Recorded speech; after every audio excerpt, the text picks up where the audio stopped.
Assalamualaikum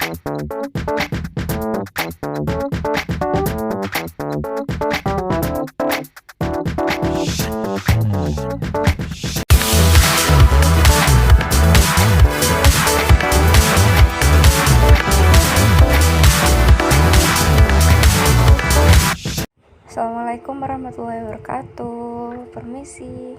Aku di sini akan menjelaskan tentang dunia cyber. Nah, kalian pasti ingin tahu kan apa sih dunia cyber itu? Kita langsung saja ya ke penjelasannya. Cekidot. Dunia maya atau cyber merupakan gudang untuk memperoleh informasi secara luas dan tidak terbatas. Perkembangan internet yang begitu besar membawa dampak begitu besar dalam menggali informasi. Identitas nasional adalah sebuah ciri khas dari bangsa yang menunjukkan sebagai jati diri dan membedakan dengan bangsa lain. Unsur pembentuk identitas nasional meliputi suku bangsa, agama, bahasa, dan kebudayaan. Identitas nasional juga terbentuk karena perasaan sebangsa dan setanah air yang berkaitan erat dengan semangat kebangsaan dan rasa cinta tanah air. Lahirnya media baru merupakan bagian dari percepatan akses teknologi informasi yang begitu luas dan cepat. Berkat kemudahan penggunaan yang ditawarkan media baru, penggunaan media baru dapat lebih mudah beradaptasi dan sumber informasi. Dinamika informasi yang serbaguna diimbangi dengan berbagai fungsi yang memfasilitasi akses ke media baru. Media baru memungkinkan setiap orang untuk berinteraksi dan menghilangkan jarak komunikasi di antara mereka. Sifat media baru yang lebih fleksibel merupakan pilihan bagi semua orang, termasuk remaja. Kaum muda atau remaja menggunakan media baru juga memungkinkan anak muda untuk berpartisipasi sebagai dalam kehidupan sosial budaya saat ini. Misalnya banyak keinginan yang dapat dimasukkan ke dalam media baru. Media baru memungkinkan juga komunikasi yang efektif dan efisien di segala bidang. Mengubah anak muda menjadi pemuda dunia maya. Dari sisi psikologis, media baru merupakan jalan bagi anak muda untuk menemukan jati diri. Remaja secara psikologis masih dipengaruhi oleh persepsi orang lain. Anda juga tetap mempertimbangkan pendapat orang lain. Penting baginya, media juga seringkali memberikan dampak negatif bagi perkembangan atau pola pikir anak muda zaman sekarang. Misalnya, mereka menggunakan media secara tidak bijak, bahkan tanpa peran keluarga dan medianya. Anak muda atau remaja merupakan sekelompok yang paling produktif ketika menggunakan media sosial, seperti media website. Karena melalui media sosial, remaja dapat mengapresiasikan diri, bersosialisasi, berpartisipasi dalam masyarakat, meningkatkan kreativitas dan mempelajari keterampilan baru.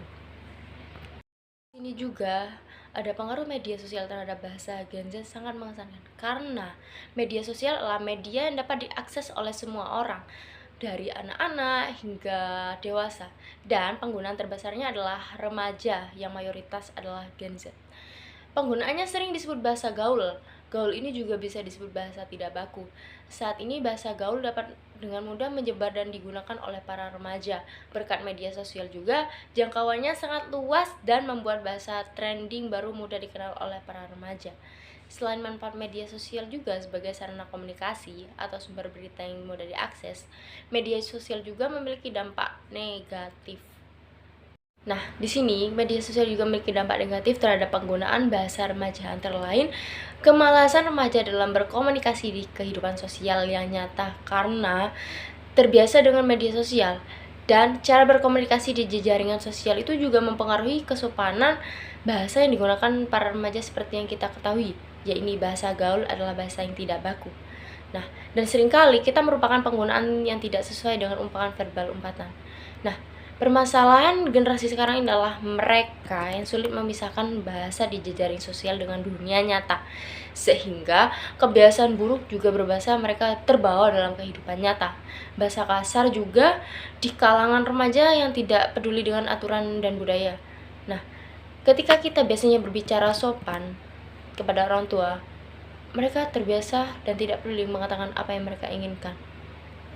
Istilah cracker atau kita diberikan dari penggunaan istilah hacker, karena istilah hacker ini sebenarnya memiliki arti positif dan digunakan untuk menyebut sekelompok orang yang memiliki keterampilan komputer dan literasi komputer. Nah, di situ pada saat yang sama memiliki arti yang lebih negatif karena keterampilan komputer orang-orang ini digunakan untuk aktivitas yang lebih merusak. Tindakan ini termasuk gagal karena mencuri data elektronik dari semua media, sistem keamanan dan sistem pengawasan yang dilindungi dari karena bersifat publik. Nah, keberadaan media sosial juga telah melekat pada kehidupan sehari-hari pada remaja.